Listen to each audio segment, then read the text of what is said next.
దేవుడు చేసినటువంటి కుటుంబ వ్యవస్థకు మనిషి చేసినటువంటి కార్పొరేట్ వ్యవస్థ సరిపోదు. దాన్ని అసలు మనం కంపేర్ చేయకూడదు. దేవుడు చేసిన కుటుంబ వ్యవస్థలో సమానత్వం ఉంది. స్త్రీ పురుషులు ఇరువురు సమానమే.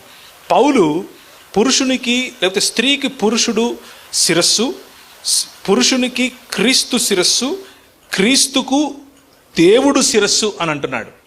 పూర్తిగా చదవాలి, అది మధ్యలో ఆపకూడదు. మధ్యలో ఆపితే ఓకే నాకంటే గొప్ప పురుషుడేమో అని అనుకుంటారు స్త్రీలు. అది చూస్తే మనము we're actually affecting the Trinitarian theology itself. మనం నమ్మే దేవుడు అయినటువంటి త్రియేక దేవుడినే మనం నమ్మకుండా పోతాం. ఎందుకు అని అంటే when God is the head of Christ, are we saying Christ is lesser God to Father? No, we're not saying that. That is not what we are saying. We are saying they are equal, co-equal and co-eternal. But the roles they have distributed, వాళ్ళు ఏ పాత్రలను అయితే ఎంచుకున్నారో అవి వేరు. శిరస్సు అన్నది అధికారాన్ని సూచిస్తుంది, నిజమే. శిరస్సు అన్నది సంబంధాన్ని సూచిస్తుంది.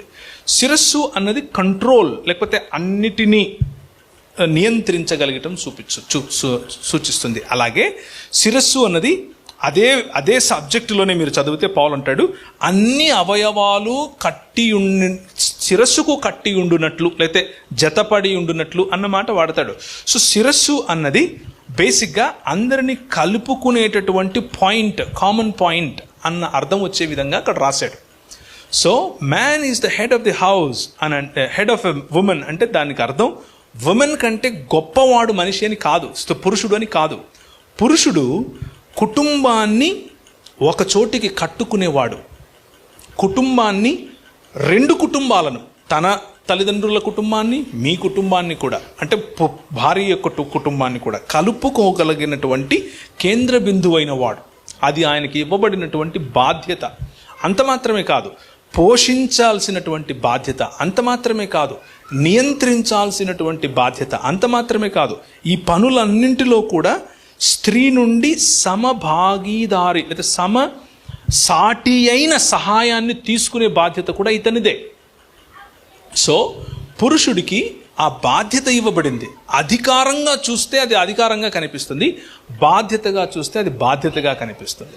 స్త్రీకి ఇవ్వబడినటువంటి బాధ్యతలు ఉన్నాయి. మీరు ఇంతవరకు చదివినట్లు ఉత్తమమైనటువంటి స్త్రీ లేకపోతే గుణవతి అయిన స్త్రీ చేసే పనుల గురించి మీరు చదివారు. ఇల్లును కట్టుకోవడం దగ్గర నుంచి, వ్యాపారం చేయటం దగ్గర నుంచి, పనులు చేయటం దగ్గర నుంచి, భర్త గౌరవాన్ని సంపాదించి పెట్టడం దగ్గర నుంచి, ఆమెకి ఇవ్వబడిన roles comparable, equally comparable to what man is doing. So Bible never says that man is superior to women. It is not a hierarchy like corporate. It is a hierarchy which is parallel. ఎలా parallel అనంటే తండ్రి కుమార పరిశుద్ధాత్మలు ఎలా ప్యారలలో, అలాగే స్త్రీ పురుషులు parallel to each other.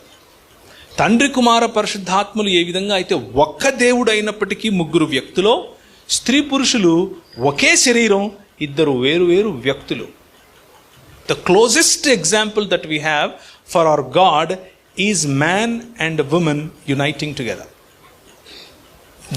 దాన్ని మించిన example లేదు, ఇవ్వలేదు దేవుడు బైబిల్లో. ఇదొకటే ఇచ్చాడు.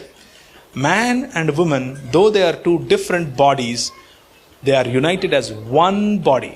That is what the example God gave for himself. ఆయన స్వరూపము, ఆయన పోలిక అని మనకు మాత్రమే ఇచ్చాడు ఎగ్జాంపుల్, ఇంకేది లేదు example. So there is no hierarchy.